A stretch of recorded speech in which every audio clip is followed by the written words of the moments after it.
God, so many bottles. I've actually never reviewed this one before. This has dropped here in Ohio pretty recently, and once I saw the price for $100, I was kind of intrigued. Why? Well, we'll get into that. But this is the I.W. Harper 15-year, a name with a long history, this beautiful decanter-style bottle. Let's dive in. It's the Mash and Drum.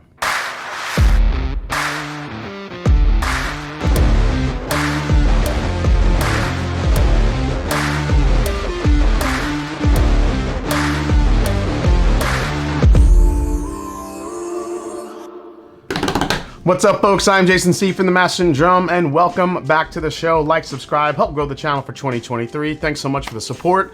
So according to the website, I.W. Harper's story began in 1848 when Isaac Wolf Bernheim, that's right, I.W. Bernheim, came to America with $4 and a dream. So many great whiskey stories, I feel like, start like that. The Bernheim Brothers Distillery opened its doors way back in 1870 and actually did really well even through Prohibition. The I.W. Harper name was born in 1872 and began producing a whiskey that won a bunch of awards at the time.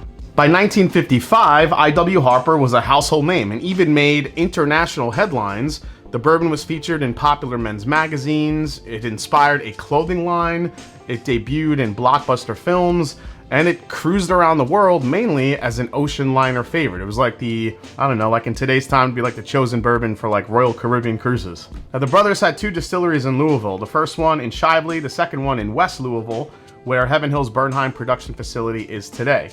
Now, the brothers sold the company when they retired, and after Prohibition, it became part of Schenley, which became part of the Guinness roll-up that created what we now know as Diageo. So as the popularity of brown spirits and the demand for high-quality whiskeys in Asia surged during the 1990s, Diageo focused I.W. Harper's sales overseas, and the brand ceased distribution in the United States. There are a lot of stories about bourbon brands doing really well overseas, especially in Asia, during, a tough part of American whiskey and the history of American whiskey here in the United States.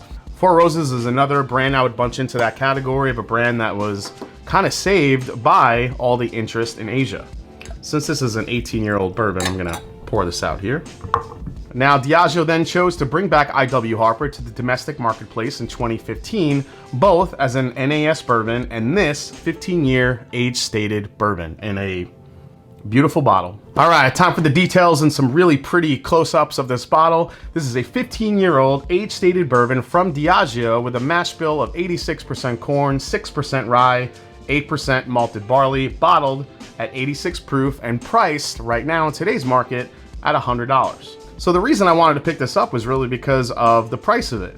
Now, 4 years ago when I saw this bottle, 86 proof bourbon for $100, there was no way I was touching it. But now this actually comes off as kind of a bargain. When you think about it, in today's whiskey pricing, the time that we're in, a 15-year age-stated bourbon, I mean, yes, it's 86 proof, but a 15-year age-stated bourbon for $100, that's pretty damn good. Now, this is $100 here in Ohio. I think it's actually still 75 to 80 in some other places of the country.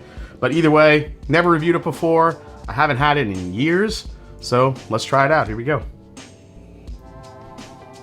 Well, I get corn and caramel right away. I think this has a, being 86% corn, it's got a lot of corn going on. And I feel like I get that, almost like a Cracker Jack caramel corn type thing. A little bit of nuttiness as well. A little bit of a dark fruit note, I think, as well. Trying to figure out what that is, though. But you know what? The nose on this is getting better and better the more it just sits in the glass. I mean, this was a neck pour and it's already opening up with it pretty nicely. Really nice oak here. Very sweet oak. It's not an overpowering oak. A little bit of spice. It's got like this Swedish fish, like candy, like Swedish fish chewy candy like type thing going on. It's very sweet. A little bit dark too. I do like the darkness of it. I think it has a nice little like hint of like dark brown sugar, borderline molasses, but not quite molasses. It's nice on the nose. Now, it's 86 proof. We'll see how the palate is. Cheers, guys. Here we go. A lot of rich brown sugars. There's that nuttiness that's there. It's very, it's got like that caramel corn type note to it, but it's very rich. Got a nice oak presence to it. I wouldn't say it's super mouth coating, being 86 proof, but it's kind of velvety though. Wow, second sip was actually pretty impressive. This stayed pretty dense and dark and delicious. It's got a sneaky little finish to it. However, yeah, I feel like it's all like mid to back palate is where this one shines. Front of the palate, there's not a lot going on because I think of that 86 proof proof point. I feel like for a bottle like this with the history behind it, they're gonna want to proof it down a little bit and get it to as many people as they can. All right, yeah, third sip is where it really starts to, the 86 proof really starts to kind of make its, you know, you really start to feel that it's only 86 proof. The first couple sips are delicious though. I did not mind the first couple sips at all, but once you get like third and fourth sip, I feel like, you know, whiskey enthusiasts like you and I would probably find this to get a little bit boring. Just because it's such a low proof. And I totally get that, but not everyone is, you know, like super high proof bourbons either. But man, the oak just keeps coming more and more to the forefront here. A little bit of like a light smoke note is coming out too, probably from that barrel char. This is good, and it's an interesting way to look at this bottle now, and I'm curious to get your thoughts down in the comments. You know, let me know what you guys, forget the market when this dropped or when this was available years ago. Think of the market today. I feel like the perception on this bottle could change, you know, for a good amount of people. I think it already has for me. Tasting it now for the first time in a very long time, I actually see the value in this because a 15-year age data, this was very, you know, when this was around or dropping constantly, you know, this was kind of coming out when there was a lot of, we were still able to get those, you know, Knob Creek 15-year, 16-year store picks for, you know, 45, 50 bucks. This was $100 for 15 years and only 86 proof versus a Knob Creek 15-year pick at 120, you know, for 100 at 120 proof.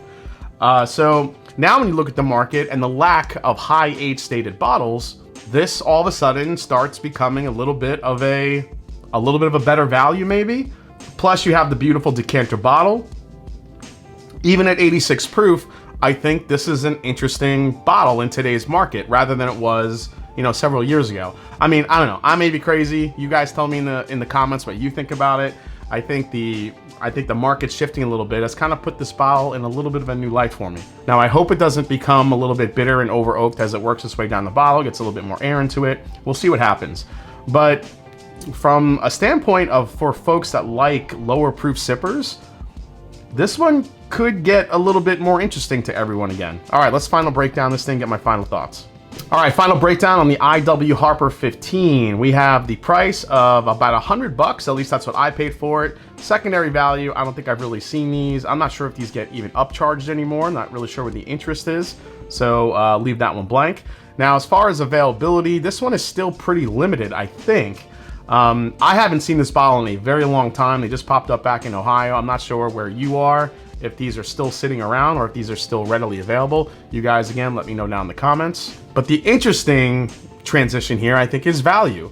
I think value back in the day, you would put this at a low value, but today, I would actually call this value even though it's only 86 proof, a 15-year-old age-stated bourbon distilled in Kentucky is only $100. And I think no matter what the proof is, that's a pretty damn good value no matter which way you look at it. The most I paid for this one, retail, I think being $100 and only 86 proof, I kind of like it being $100, so I wouldn't want to pay any more than that. Alternatives for this one. When you think about alternatives, Elijah Craig 18 comes to mind immediately, but that's $180 or 160 to 180. And that is an 18-year bourbon, so this is 3 years younger, but it's also $60 to $70 more than this one, arguably, and that one's 90 proof versus 86. Some other high-age low proofers, you can include the Tin Cup, the Tin Cup 14 that came out, a couple of other Tin Cup releases that have some really nice high ages, yet low proof points. You could also throw Russell's 10 in there, maybe Eagle Rare 10-year, you know, just kind of another high-age bourbon with a lower proof that's a decent price. So overall, not a lot of bourbons that you can find that have this type of age with that type of proof for this type of price. And finally, is this a recommend? Judging what I just tasted, is it a skip? Is it a try before you buy? Is it a buy or buy and back it up? I'll say this, I think it's a buy, but you have to like low proof bourbon. If you're into drinking, you know, stuff that's 96, 100 proof or higher, this isn't gonna do it for you. But if you're out there and you like low proof sippers that don't burn, kind of, you want that, you know, hate to say it, but that smooth experience, then I think IW Harper will actually give you a nice little, you know, a nice little experience, especially considering the bottle it comes in. It could be a nice little showpiece as well. But I don't think it's a bad bourbon by any means, but I do think if you're into drinking higher proof whiskeys, this is gonna bore you quickly. However, if you like drinking lower proof stuff, this might be one to look out for. All right, guys, hope you enjoyed this review for the IW Harper 15, a bottle that I can't believe I've never reviewed before. Kind of enjoy it. So if you liked the video, hit the subscribe button below. Please hit the like button. If you haven't yet, find me on Instagram, find me on Twitter. Let me know down in the comments if your perspective on this has changed a little bit. And as I always say, it's not about the whiskey, it's the people you share it with. Cheers. See you next time right here on the Master and Drum. Take care, folks.